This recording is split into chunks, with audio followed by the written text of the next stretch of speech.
Good morning, everybody. It's time for the February Elders Letters and a few other things like the Circuit Overseer School for them and their wives. And I want to thank Petra very much for sending me all this information. Yeah, the Elders Letters was a little bit late this month. They didn't come out until yesterday. So... and there's a few interesting things in here. And I'm going to put a link down below for all of this. For elders, 2025 memorial preparations. Please follow the instructions regarding preparations for the memorial that appear in the Shepherd Book, Chapter 20, paragraphs 6 to 13. 2025 Special Talk and Memorial. We encourage all elders to consider whether their circumstances will allow them to serve as auxiliary pioneers during March or April. Encourage publishers to invite family members, Bible students, return visits, and other acquaintances to the Special Talk and Memorial. The wording of this is weird. How to attack an outline. The video, How to Attack an Outline, has been made available to elders and ministerial servants in the Event Media section of the Documents tab on JW Hub. This video is a recording of a talk presented to brothers in the Bethel family. It will be discussed during the Circuit Overseer's meeting with elders and ministerial servants when he visits the congregation between March and August 2025. Each elder and ministerial servant should view the video prior to the meeting. Hospitality for visiting speakers. As a kind reminder, please show hospitality to visiting speakers by asking to cover their travel expenses and by offering them a meal. So now you have to pay for their traveling expenses too? School for Kingdom Evangelizers. There continues to be a great need for young ones to apply to attend the School for Kingdom Evangelizers. You know why there's a great need? Because a lot of the young ones are waking up. And you know what? They're not afraid to go to YouTube and watch videos or afraid to do a little bit of history. I just watched a video from a newly out young man and it's good. So there's still a lot of young ones coming out. And if I remember correctly, he was a regular pioneer too. Okay, working safely at Kingdom Halls. Please plan any maintenance or large cleaning projects well in advance to ensure that necessary tools and safety equipment will be available. Determine any necessary measures that should be taken to eliminate or control risk, especially from falls. Yeah, like we did video years ago about the brother we knew when they were remodeling the Cottonwood Kingdom Hall. He went over to spit off the edge of the roof and fell off because they took the fascia board off. This is what happens when you have amateurs doing professional roofing jobs and remodeling. Ministerial servants. Now this was the interesting one. Ministerial servants younger than 18 years of age. As stated in the January 15, 2025 announcement for congregations, and you can go back to my January Elders Letter video to hear that one. A baptized brother must be at least 18 years of age to be appointed as a ministerial servant. Now remember, I mentioned that they've obviously come into some legal entanglements. However, if a brother younger than 18 years of age has already been appointed as ministerial servant, he can continue to serve. But please note the following reminders and cautions regarding ministerial servants who are younger than 18 years of age and how they may be used in the congregation. This tells me even more that they have legal entanglements. Please discuss these points with each ministerial servant in your congregation who is younger than 18 years of age, along with his parent or legal guardian. See, they're getting into legal entanglements. Now, these are the points, and this is where it gets interesting. Always respect parental headship when working with a young ministerial servant. An elder should never be alone with a ministerial servant who is younger than 18 years of age. See, this isn't an isolated case of these pervos grooming these young, kids, these young brothers.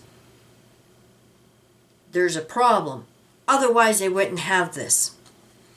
Use discernment to avoid any conduct that could be misinterpreted by others as morally questionable. If this wasn't a problem, why would they have it in the elder's letter? Just got to ask. A ministerial servant who is younger than 18 years of age should not be given any responsibility that involves overseeing or supervising others. Isn't it interesting? Because when it first came out that they could be teenagers, we were asking, how can a teenage, ministerial servant or elder even get in a judicial hearing, maybe with a young sister who has been maybe abused or committed fornication, anything like that? They don't have the wisdom and experience, and obviously Watchtower was paying attention. Use good judgment in providing assignments in keeping with the brother's age and ability.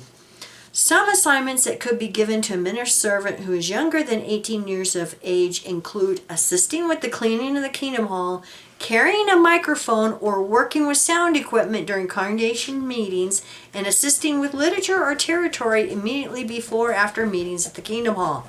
See, no mention of important duties or judicial hearings or anything like that. Of course, it's ministerial servants, but still, no important jobs. For the coordinators of the body of elders, please be sure these announcements are read at the next midweek meeting. How to attack an outline, we already covered that. Working safely at Kingdom Hall. Please hold a brief meeting as soon as possible with all elders and ministerial servants to discuss the importance of safety. Assign a capable elder in your congregation, perhaps one serving as a Kingdom Hall operating committee member, to take the lead in conducting this meeting. Okay, review the Shepherd Book, chapter 21, paragraphs 27 to 32. For life and ministry meeting overseers, midweek meeting part, memorial campaign to begin Saturday, March 15th. They're going to have a special campaign. Invite everybody. For secretaries, time and location memorial observance. Please update JW Hub with the time and location of your congregation's memorial observation or observance.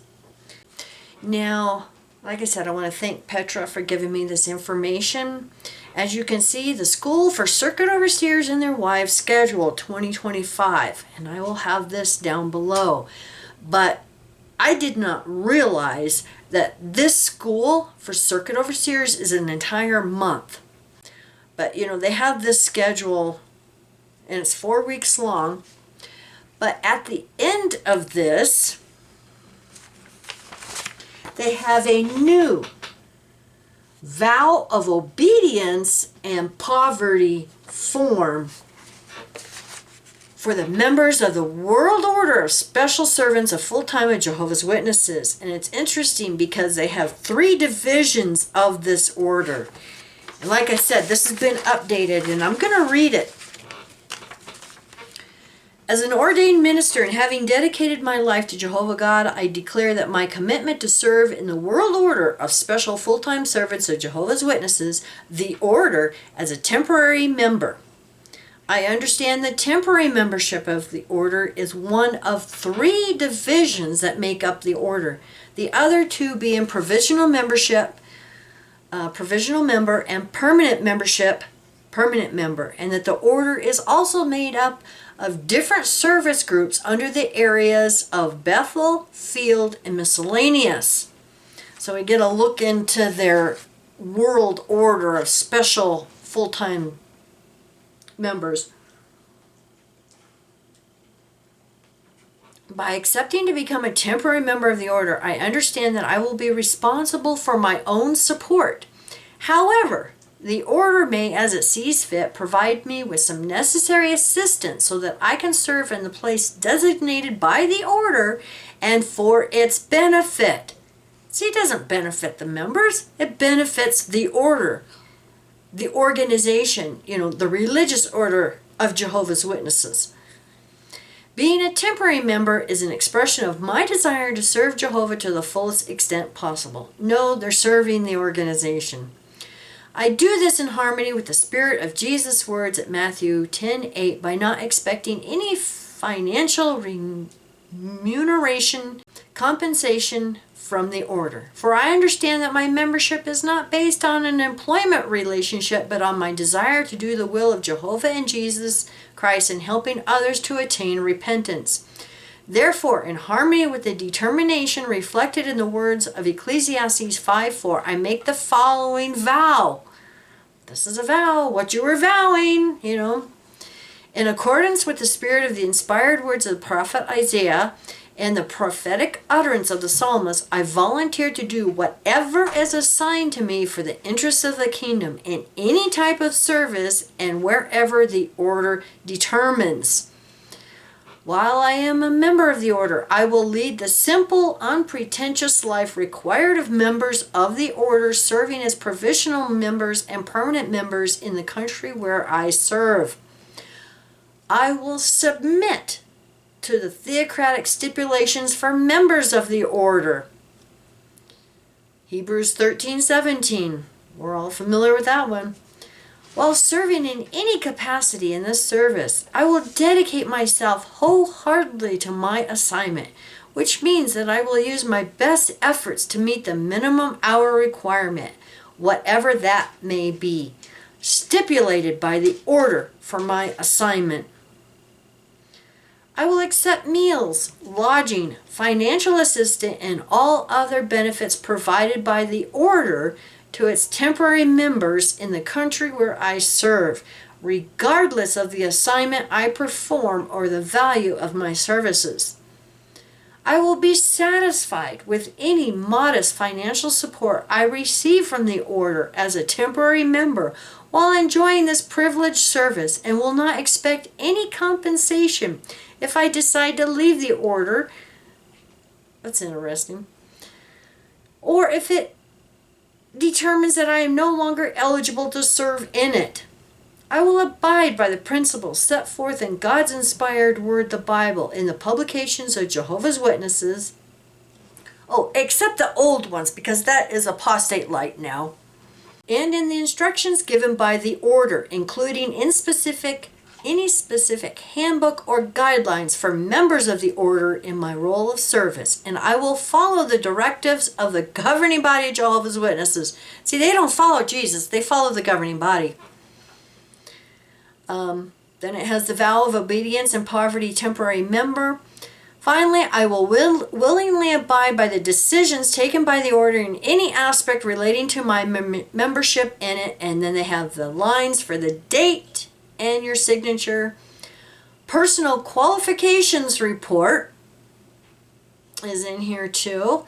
And you got to check, and of course there's a space for their wives to check this and sign it too. So anyway, like I said, I will put all of this in a link down below. And thank you so much for watching, and I hope you have a wonderful weekend. Bye.